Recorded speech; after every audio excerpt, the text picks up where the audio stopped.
So good evening to all of you. As you all know that कि हम nationalism in India पढ़ रहे हैं। काफी हद तक हमने कल कवर किया, आज आगे कंटिन्यू करते हैं। कल हमने नॉन कॉपरेशन मूवमेंट पढ़ा था, आज उसके आगे पढ़ेंगे। नॉन कॉपरेशन मूवमेंट में हमने खिलाफत नॉन कॉपरेशन मूवमेंट पढ़ा था। आई होप कि आपका अभी तक कोई डाउट नहीं रहा होगा। अब आगे की जर्नी जो है that is about the stages of non cooperation movement. कल मैंने उसको इसलिए नहीं पढ़ाया, हालांकि बहुत इजी है, ये कुछ मुश्किल नहीं है, लेकिन ये अलग क्वेश्चन आता है stages of non cooperation movement से रिलेटेड। तो चलिए पढ़ते हैं क्या लिखा जा रहा है, उस पर ध्यान दे दीजिएगा। Gandhi ji propose that the movement should be unfolded in stages. It should begin with the surrender of titles that the government awarded and a boycott of civil services, army, police, courts, legislative council, schools and foreign goods. Gandhi ji ने बोला इसको हम stages में divide करेंगे। सबसे पहले government titles जिनके पास है वो सरेंडर करने पड़ेंगे। सिविल सर्विसेज हो या आर्मी, पुलिस, कोर्ट, जो भी सारी चीजें लिखी हैं उन सबको बॉयकॉट करेंगे। फॉरेन गुड्स को बॉयकॉट करेंगे। इन केस अगर गवर्नमेंट ने कुछ दबाव लगाया हम पे तो हम एक और कैंपेन शुरू कर देंगे which will be known as civil disobedience movement. कि सिविल मतलब हो गया लोग, डिसओबीडियंट आप सब जानते ही है, ये एक कैंपेन शुरू कर देंगे, वुड बी लॉन्च्ड। तो इसमें महात्मा गांधी एंड शौकत अली टूर्ड एक्सटेंसिवली, उन्होंने मोबिलाइज किया लोगों का support for the movement.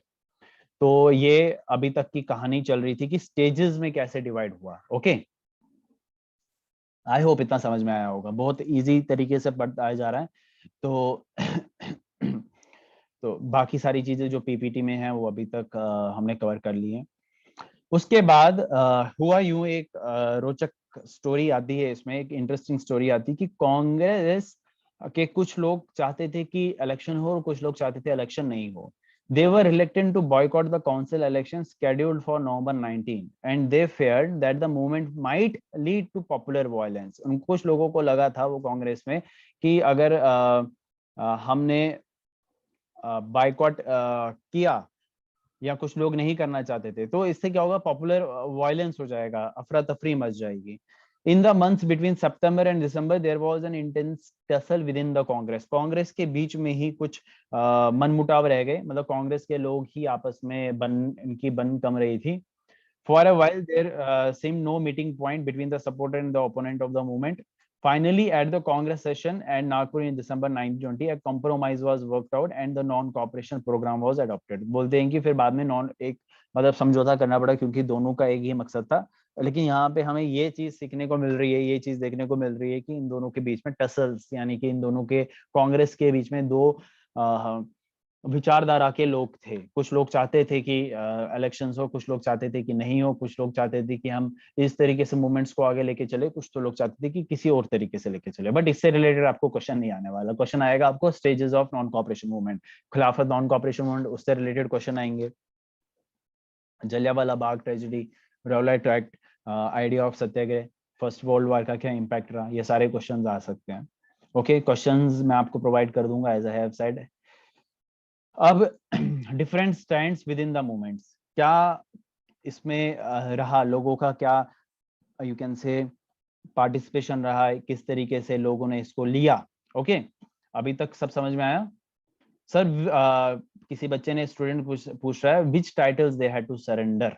Surrender के स्पेलिंग गलत लिखे हैं क्वेश्चन में। टाइटल्स बच्चे अलग अलग तरीके के टाइटल्स होते हैं, जैसे गवर्नमेंट टाइटल्स होते हैं। मान लीजिए आप एक पोजीशन अटेन करते हैं,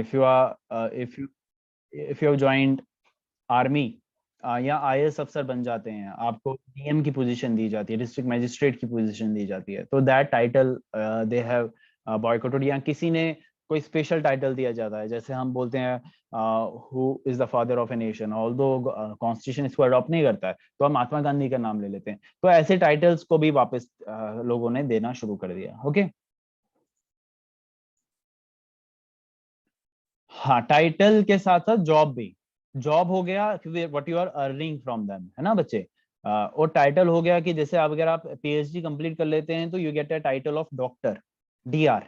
अब ये वो वाला डॉक्टर नहीं है जो इलाज करता है, ये डॉक्टर होता है, ये एज ए पोजीशन आपको एक दे दी जाती है।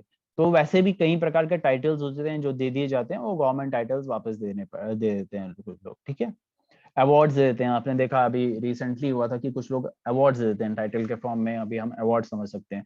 कुछ लोगों को जो गवर्नमेंट अवार्ड्स मिले, किसी को पद्म भूषण मिला होता है, किसी को अलग अलग तरीके से नवाजा होता है, वो भी वापस कर देते हैं in the form of protest. तो ये प्रोटेस्ट करने का एक तरीका होता है। ओके, आई होप इतना समझ में आया होगा आपको। टाउन, अब हम पढ़ रहे थे टाउन्स में मूवमेंट कैसी रही, यानी कि लोगों की क्या पार्टिसिपेशन रही, बहुत इंपॉर्टेंट है। बोले the movement started with middle class participation in the cities. Thousand of students left government controlled schools, बोल देंगे हजारों बच्चों ने स्कूल छोड़ दिए जो गवर्नमेंट के अंडर होते थे। कॉलेजेस तक छोड़ दिए, हेडमास्टर्स और टीचर्स ने अपनी जॉब से रिजाइन कर दिया। लॉयर्स यानी कि वकीलों ने अपने जो प्रैक्टिस था, लीगल प्रैक्टिस, उसको भी ड्रॉप कर दिया, छोड़ दिया, give up their legal practices. वो कई जगहों पे इलेक्शंस को भी बॉयकॉट कर दिया, बट इतने पॉइंट्स लिख हो गए थे, that will be enough. Middle आप ये सारी चीजें लिख लीजिए, ये काफी हद तक बहुत कुछ इसमें कवर हो रहा है। इसके बाद इफेक्ट्स की बात करें, the effects of non cooperation on the economic front were more dramatic. बोलते हैं कि अगर हम इकोनॉमिक फ्रंट पे इस मूवमेंट का असर देखें नॉन कोऑपरेशन का, ये भी बड़ा खतरनाक था। क्या हुआ, फॉरेन क्लोथ्स को भी बॉयकॉट जब किया, लिक्विड शॉप्स के आगे धरना कर देते थे। पिकेटेड, ये 1 मार्क्स का क्वेश्चन आता है तभी हाईलाइट किया इन्होंने। Picket is a form of demonstration और protest by which people block the entrance to a shop, factory और ऑफिस। बोलते हैं शराब की दुकानों के आगे, लिक्विड शॉप्स के आगे सामने धरना दे देते थे ताकि लोग अंदर ना आ सके। फॉरेन क्लोथ्स को बड़े बड़े बॉन फायर्स यानी कि बहुत बड़े इकट्ठा करते थे और जला देते थे। इससे इतना फर्क पड़ा कि फॉरेन क्लोथ का जो एक्सपेंडिचर है 1921 और 1922 के दौरान 101 करोड़ 102 करोड़ से गिर के 57 करोड़ हो गया। ये मूवमेंट कई जगहों पे स्प्रेड हुई, लोगों ने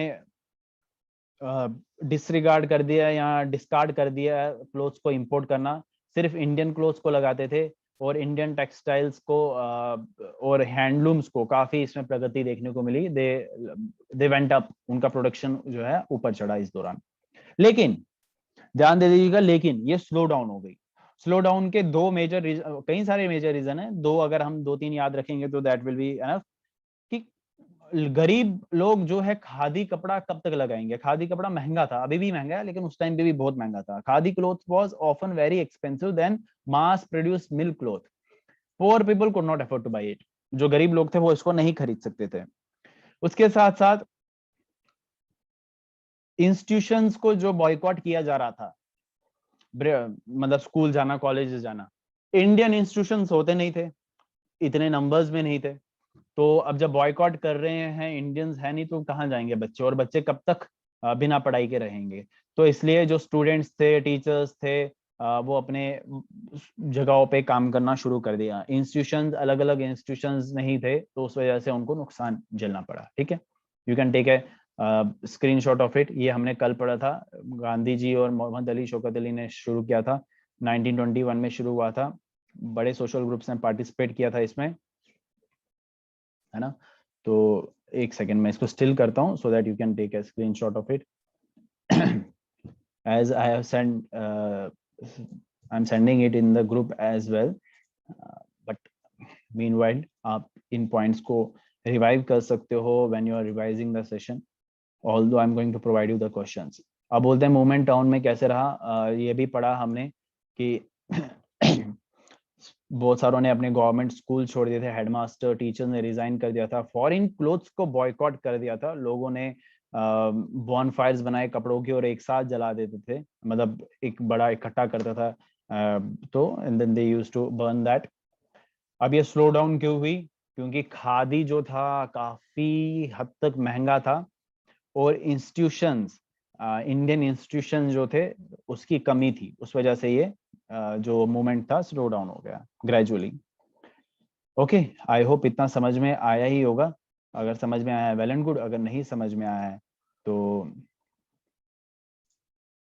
ये बुक में है पीपीटीज बच्चे, the one who is asking for to share the PPTs, we don't share the PPTs. But yes the question answers can be shared, क्योंकि पीपीटी नहीं शेयर की जाती, लेकिन आपके साथ जो क्वेश्चन आंसर्स है like this, I am going to share all of them with you. ये आप लोगों के लिए ही बना हुआ है, that is for the teaching purpose. Nationalism, इसमें सारे पॉइंट्स जो हमने पढ़े हैं वो सब कवर होगा। इसमें इंपॉर्टेंट टर्म्स को डिफाइन किया गया as you can see on the screen. First ये इंपॉर्टेंट टर्म्स हैं, questions, most important questions, textuals भी हैं बहुत सारे इंपॉर्टेंट, और एक्सटर्नल्स एडिशनल्स जिनको होते हैं वो भी हैं। आपके सारे क्वेश्चन इसमें कवर हो जाएंगे। इन केस अगर कोई चीज आपको एक्स्ट्रा चाहिए, मतलब आपको लगता है ये क्वेश्चंस कम है, आपने ये सारे याद कर लिए, टेस्ट में अच्छे से मार्क्स गेन कर लिए, तो I am going to provide you extra as well. Okay, but अभी के लिए ये बहुत क्वेश्चंस हैं, ये क्वेश्चंस बहुत हैं।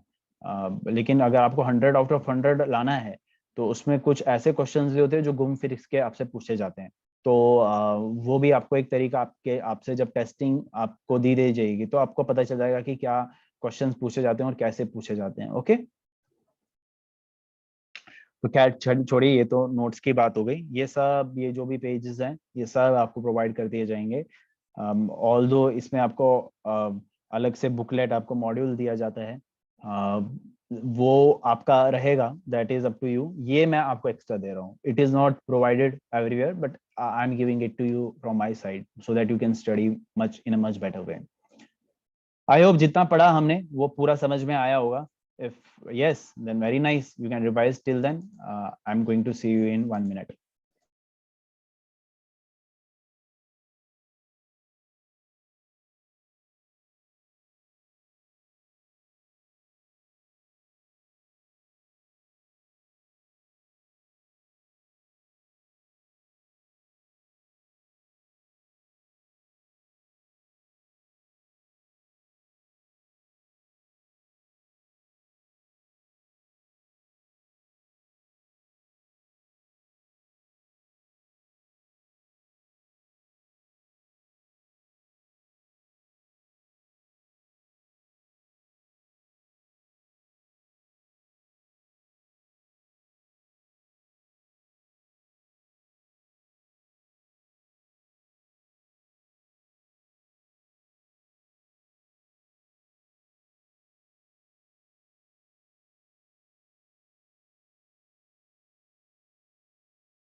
ओके, आगे का पार्ट पढ़ते हैं, rebellion in the country side.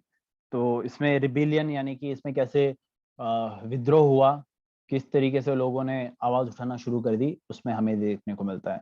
बोलते हैं जब ये नॉन कॉपरेशन मूवमेंट पूरे देश भर में फैला, ये कई जगहों पे गया जहां पीजेंट और ट्राइबल्स तक ये बात पहुंची। अवध में पीजेंट्स का जो ये मूवमेंट था, बाबा रामचंद्र संभाल रहे थे, a sannyasi who had earlier been to Fiji as an intern laborer. This movement was here was, ये स्पेशली ये पॉइंट याद रखिएगा, it was against the landlords, taluqdars who demanded from, मतलब जो पीजेंट से हाई रेंट्स लेते थे। तालुकदार्स, लैंडलॉर्ड्स तो आपको पता ही होगा, तालुकदार्स होते हैं जैसे बड़े बड़े एरिस्टोक्रेटिक, जिनके पास अपनी जमीन होती है, पुश्तानी जमीनें होती हैं। They use to take high rent, जो उन पे काम करवाने के लिए जो उनको लेबर्स को रखते थे, पीजेंट्स को रखते थे, उनसे काफी हाई रेंट लेते थे वो, उनके खिलाफ था ये मूवमेंट। पीजेंट हैड टू बेगर, बेगर का मतलब क्या होता है यहाँ डेफिनेशन भी दी गई है।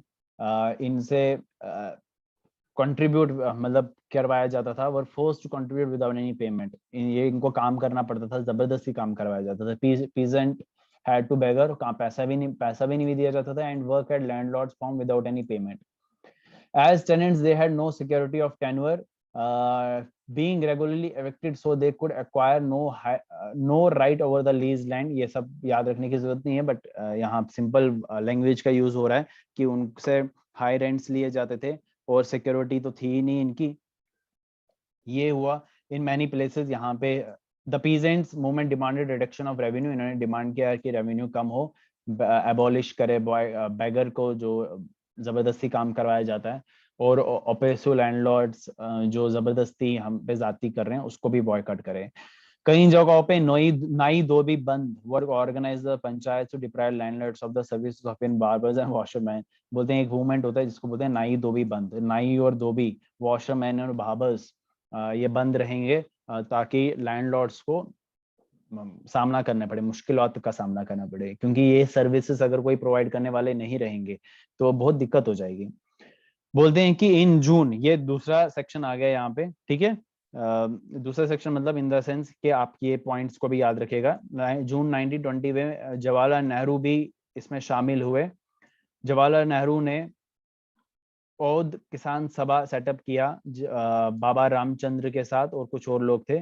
Within a month over 300 branches इसकी सेटअप की गई। जब non cooperation movement began the following year, the effort of Congress was to integrate the Awadh peasant struggle into a wider movement. इनका सपोर्ट लेना चाहते थे। The peasant movement, however, developed in forms that Congress leadership was unhappy with. As the movement spread in 1920, where the house of Talukdar and Manchans were attacked, bazaars were looted, grand forts were taken over. In many places, local leaders told peasants that Gandhiji had declared that no taxes were to be paid and land was to be redistributed even among the poor. The name of Mahatma was being invoked to sanction all action and aspiration. बोलते हैं कि गांव तक जब ये बात पहुंची तो ये लोग महात्मा गांधी का नाम बीच में ऐड ऑन करने लगे कि महात्मा गांधी ने बोला है कि कोई टैक्स नहीं देंगे, तो इन्होंने एक इसको गलत फॉर्म में ले लिया और थोड़े एग्रेसिव हो गए, जो गांधी जी कभी नहीं चाहते थे। तो तलुकदार्स और मर्चेंट्स पे अटैक करने लगे लोग। हालांकि जो पीजेंट मूवमेंट था कांग्रेस लीडरशिप से खुश नहीं थे, बट एट द एंड वो गांधी जी की बात को तोड़ मरोड़ के आगे सामने रख दिए थे। और इससे क्या हुआ कि जो ये मूवमेंट था, पीजेंट मूवमेंट जो था, ये एक एग्रेसिव फॉर्म ले रहा था। ओके, तो यहाँ पे वही चीजें इसमें ज्यादा हमने इसमें जो स्लाइड है इसमें ज्यादा हाईलाइट नहीं हुआ है। Peasant had to do begar and work at landlord farms without any payment. Baba Ramchandra and Jawaharlal Nehru set up Awadh Kisan Sabha. They demanded abolition of begar system and many people misinterpreted the ideas of Gandhi. Okay, I hope ये cover हो गया होगा आपको अभी तक जितना भी हमने पढ़ा, because these are very simple easy points to remember. अगर कोई भी चीज फिर भी समझ नहीं आती है तो please, I have requested many time, ताकि आप हमसे जब डिस्कस करोगे तो will be able to clear that. अब यहाँ पे अलग स्टोरी शुरू हो रही है। यस, अलूरी सीताराम राजू की। Tribal peasant interpreted the message of Gandhi ji and idea of swaraj in yet another way. जो बात की हमने, बोलते हैं कि आंध्र प्रदेश के गुद्देम हिल्स में क्या हुआ, एक guerrilla movement, militant guerrilla movement, यानी कि छुप छुप के जो एग्रेसिव फॉर्म में मूवमेंट शुरू हो गई थी अर्ली 20s में। Not a form of struggle that the Congress could approve. Gandhi ji, Congress इस चीज को अप्रूव नहीं करते थे, लेकिन इन्होंने कर दिया। हालांकि इन लोगों को जाति का सामना करना पड़ा, लेकिन इन्होंने अपने हिसाब से शुरू करना था तो कर दी। As in other forest region, the colonial government had closed large forest area, preventing people from entering the forest to graze their cattle or to collect fuel wood and fruits. बोलते हैं ब्रिटिशर्स ने बड़े repressive laws लाए जहां पे उनको forest में आने से, लोगों को आने से मना कर दिया। बताओ जब भाई जो जहां रहता है वो तो अपने इलाके में आएगा ही। उनके कैटल्स को अंदर चराने का मना कर दिया गया, ना ही लकड़ी जमा कर सकते थे, ना ही फ्रूट्स ले सकते थे।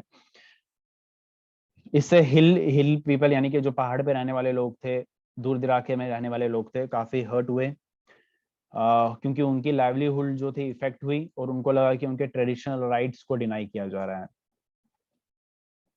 और when the government began to forcing them to contribute beggar for road building, the people hill people revolted. इनसे जबरदस्ती काम कराया जाता था सड़क निर्माण, सड़क बनाने के लिए, लोगों ने इसके खिलाफ भी रिवोल्ट किया। बोलते हैं कि एक इंटरेस्टिंग फिगर सामने आ जाते हैं जिसका नाम है अलूरी सीताराम राजू, जिसने बोला कि, जो बोलता है कि मेरे पास स्पेशल पावर्स हैं, मैं आप लोगों का शक्तिमान हूँ, मेरे पास एस्ट्रोलॉजिकल प्रेडिक्शंस करने की एक शक्ति है, मैं लोगों को हील कर सकता हूँ, यानी कि उनको क्योर कर सकता हूँ, और इवन मुझे गोलियां भी कुछ नहीं कर सकती। इसकी बातों में आ गए बेचारे लोग, और लोगों ने इसको बोल दिया भगवान का अवतार, क्योंकि हिंदुस्तान में ये पागलपन लोगों पे छाया होता है। किसी भी बाबा को भगवान बना लेते हैं, किसी भी को भी भगवान बना लेते हैं, किसी भी इंसान को। कभी आपने देखे होंगे ऐसे हजारों केसेस है, बट यहाँ पे भी कुछ वैसा ही हुआ। किसी ने बोला मैं भगवान हूँ, और लोगों ने बोला कि हाँ आप ही हमारे भगवान है। तो राजू जो था, पता नहीं, कहानी पढ़ते पढ़ते ऐसा लगता है कि दिमाग से हिला हुआ था, क्योंकि वो बोलता था कि मैं Mahatma Gandhi is my inspiration, मैं उनकी नॉन कॉपरेशन मूवमेंट से इंस्पायर्ड हूँ, इसलिए खादी लगाओ और शराब छोड़ो। लेकिन दूसरे एंड से गांधी जी की गांधी जी की विचारधाराओं की ऐसी की तैसी कर दी इन्होंने। क्यों? क्योंकि इन्होंने ऐसा मूवमेंट शुरू कर दिया जहां बंदूकों का यूज किया या वेपन्स का यूज किया, और ये बोलते थे कि नॉन वायलेंस से कुछ नहीं होने वाला, वायलेंस ही जो है हमेशा आपको आजादी दिलाएगा। India could be liberated only by the use of force, जो ये बोल रहे हैं, नॉट नॉन वायलेंस। इन्होंने मूवमेंट शुरू कर दी, ब्रिटिश ऑफिशियल्स को मारना शुरू कर दिया स्वराज प्राप्त करने के लिए। लेकिन अंत में क्या हुआ, इनको पकड़ा गया और ये फिर मारे गए। ठीक है, 1924 में। इस तरीके से ये कहानी चली है ना, इंटरेस्टिंग कहानी, मूवी की तरह। आगे की कहानी शुरू होती है स्वराज इन प्लांटेशंस। इतना समझ में आया? फिर आगे बात हो रही है स्वराज इन प्लांटेशन। बोलते हैं कि ब्रिटिशर्स ने एक एक्ट लाया, inland immigration act. Yes, workers too had their own understanding of Mahatma Gandhi and the notion of swaraj. बोलते हैं कि जो काम करने वाले लोग हैं उनका भी अपना एक ओपिनियन था, क्या स्वराज, उनका कहने का मतलब क्या था। For plantation workers in Assam freedom mean the right to move freely. उनका कहने का मतलब था फ्रीडम, हमें फ्रीली हमें घूमना है, कहीं पे भी हम जाए, कहीं कोई हमें रोके ना ब्रिटिशर्स। एक एक्ट लाया था जहां ये पढ़ा हमने, inland immigration act. Plantation workers को परमिट नहीं किया जाता था टी गार्डन जहां वो काम करते थे निकलने के लिए without permission. In fact they were really given such permission, और ये परमिशन दी भी नहीं जाती थी। मतलब अगर वो चाय बनाने का काम करते हैं उस एरिया में, तो they were not allowed to go out, वो नहीं छोड़ सकते थे प्लांटेशन जब तक उनको परमिशन नहीं मिलती, और ये परमिशन देते भी नहीं थे।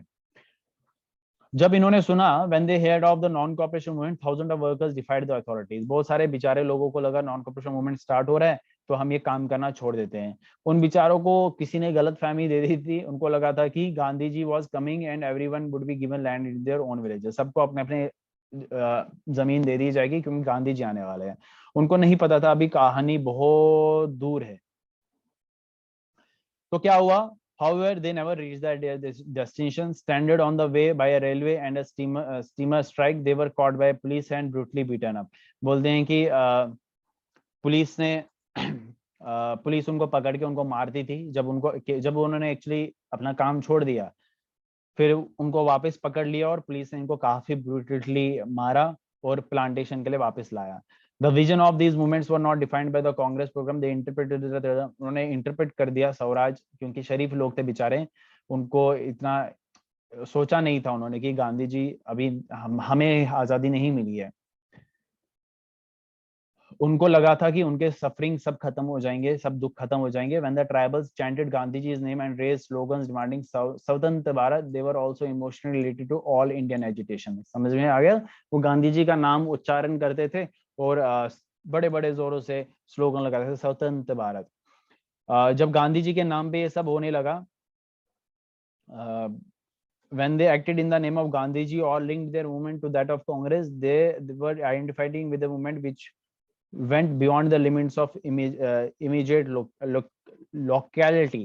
बोलते हैं कि ये कांग्रेस ने शुरू नहीं किया था, लेकिन ये हो गया, बस हीट ऑफ द मूवमेंट में हो गया, हो जाती है कभी कभी, उस टाइम पे इतना कम्युनिकेशन स्ट्रांग नहीं था। यहाँ पे एक छोटा सा दिया गया है, एक बार ये क्वेश्चन पूछा भी गया है चोरी चोरा 1922 में नॉन कॉपरेशन मूवमेंट क्यों बंद हो गई? ओके, क्या हुआ? चोरी चोरा गोरखपुर यूपी में एक छोटी सी जगह थी। हुआ यूं, कुछ लोग पीसफुली प्रदर्शन कर रहे थे।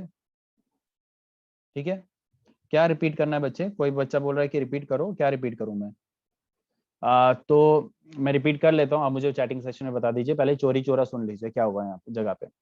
कुछ लोग पीसफुली प्रोटेस्ट कर रहे थे पुलिस स्टेशन के बाहर, लेकिन पुलिस वाले जो थे इनको प्रोटेस्ट करने से रोक रहे थे, इनको अटैक किया। एक पुलिस वाला था, उसको गुस्सा था तो उसने उसको मतलब पकड़ना ऐसे समझ लो, कुछ वायलेंस फॉर्म में लेके जा रहा था।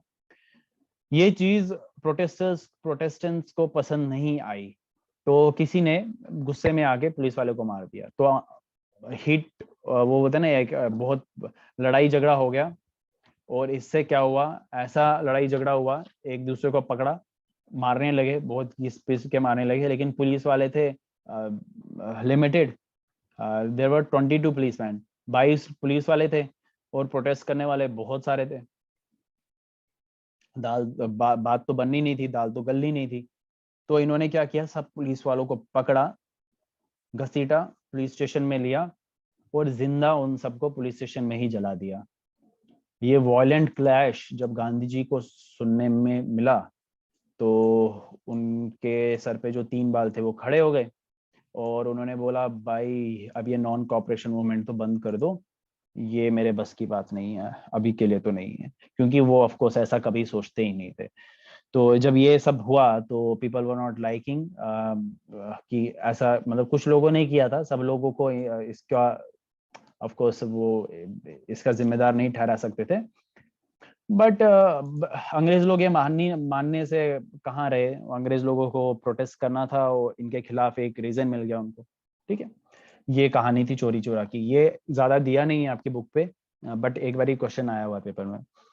एनीवेज, फिर आगे बढ़ते हैं सिविल डिसोबीडियंस मूवमेंट के तरफ। ये शायद आपने सुना होगा, पहले भी बचपन में छोटे थे आप, 8th में भी पढ़ाया गया है सिविल डिसोबीडियंस मूवमेंट। सिविल मतलब लोग, डिसोबीडियंट मतलब when they are being disobedient.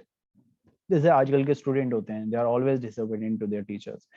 तो उसी तरीके से ये हुआ 1922 में। गांधी जी ने डिसाइड किया नॉन कॉपरेशन मूवमेंट को बंद करना, withdraw the non cooperation movement. He felt the movement was turning, उनको लगा कि ये वायलेंट हो रहा है, और सत्याग्रह को, सत्याग्रहीज यानी कि जो प्रोटेस्ट करने वाले लोग हैं उनको प्रॉपरली ट्रेन करना है। Within the Congress some leader were no by tired, बोलते कांग्रेस के कुछ लोग अब थक चुके थे ये स्ट्रगल कर करके, अब पार्टिसिपेट करना चाहते थे वो इलेक्शंस में, जो कि गवर्नमेंट ऑफ इंडिया एक्ट 1919 के थ्रू उनको परमिट कर दिया गया था। They felt that it was the important to oppose British policies। ये मानते थे कि काउंसिल्स में पॉलिसीज के रिलेटेड अगर हम ब्रिटिशर्स के साथ मिलके काम करेंगे, तो वी कैन, हम कुछ चीजों पर कुछ हद तक उनको उनके होता है ना, एक उनके टीम में as a member we can join them and bring some changes in when we win the elections. तो इसमें सीआर दास और मोतीलाल नेहरू, मोतीलाल नेहरू कौन थे, जवाहरलाल नेहरू जी के पिता, उन्होंने एक पार्टी ज्वाइन फॉर्म की जिसका नाम था Swaraj Party within the Congress to argue for return to a council politics. But young leader Jawaharlal Nehru, Subhash Chandra Bose जैसे लोग ये नहीं चाहते थे। वो बोलते थे कि रेडिकल मास एजुटेशन होना चाहिए, कंप्लीट इंडिपेंडेंस मिलनी चाहिए, हमें इनके साथ समझौता नहीं करना है, हमें इनके साथ कॉम्प्रोमाइज नहीं करना है। In such a situation of internal debate and discussion of two factors again shaped Indian politics toward the late 1920s. The first was affected of the worldwide economic depression। बोलते हैं कि इसी दौरान क्या हो गया, economic depression, great depression of 1920 1930s। Question आता है क्या हुआ इस दौरान, एग्रीकल्चर प्राइसेस जो हैं slashed, collapse after 1930s। Agriculture goods fell, exported declined, peasant found it difficult to sell their harvest and pay their revenue। peasants की what लग गई, वो अपना टैक्स नहीं दे पाते थे, अपनी फसल नहीं बेच पाते थे जो भी लिमिटेड थी। कंट्री जो था उस टाइम पे बड़े खतरे में आ चुका था। लेकिन अभी भी कहानी खत्म नहीं हुई थी, अभी बहुत सारी चीजें पेंडिंग थी। ये पीछे कुछ चीजें, स्वराज इन प्लांटेशन, ये हमने पढ़ा। आप स्क्रीनशॉट लेना चाहते हो तो you can take that, because उसके आगे की कहानी हम पढ़ रहे हैं। ये गांधी जी ने विड्रॉ किया मूवमेंट, बिकॉज चोरी चोरा इंसिडेंट हुआ, वो भी कई जगह पे वॉयलेंट फॉर्म ले रहा था। सिविल डिसोबीडियंस मूवमेंट पढ़ा हमने, स्वराज पार्टी के बारे में, मोतीलाल नेहरू जी और सी आर दास ने शुरू की थी, लेकिन उन्हीं के बेटे जवाहरलाल नेहरू, सुभाष चंद्र बोस ये चीज मानते नहीं थे। वो बोलते थे कि अगर हमें आज़ादी चाहिए तो हमें मूवमेंट स्टार्ट करनी होगी, रेडिकल एजिटेशन शुरू करना होगा।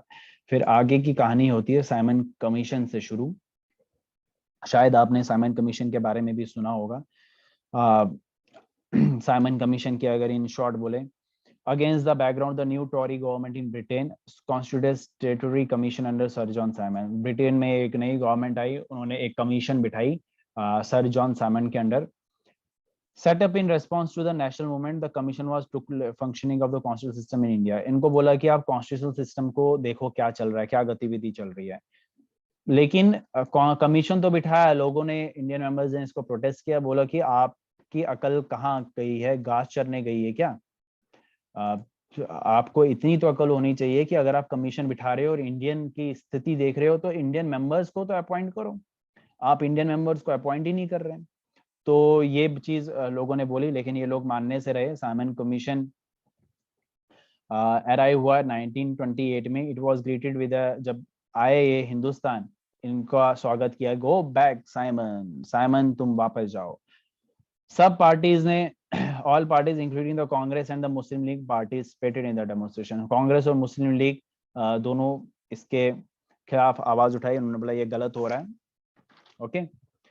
फिर in an effort to win them over, the Viceroy Lord Irwin announced in October 1929 a vague offer of dominion status for India. In dominion status आप ये मिक्स हो जाएगा, तो इसमें हमें आगे देखने को मिलता लाहौर सेशन, वो अभी हम छेड़ेंगे नहीं क्योंकि वो फिर एक अलग कहानी भी हमें वी हैव टू स्टार्ट.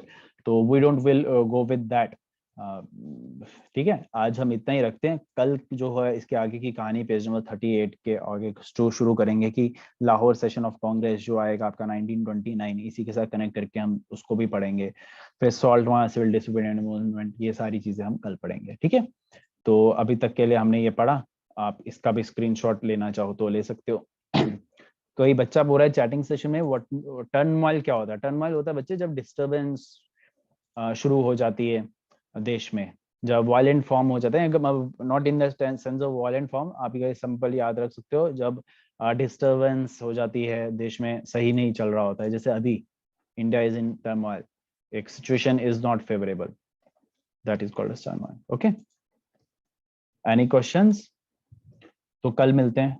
तब अगर किसी का कोई क्वेश्चन है, दे कैन अनम्यूट.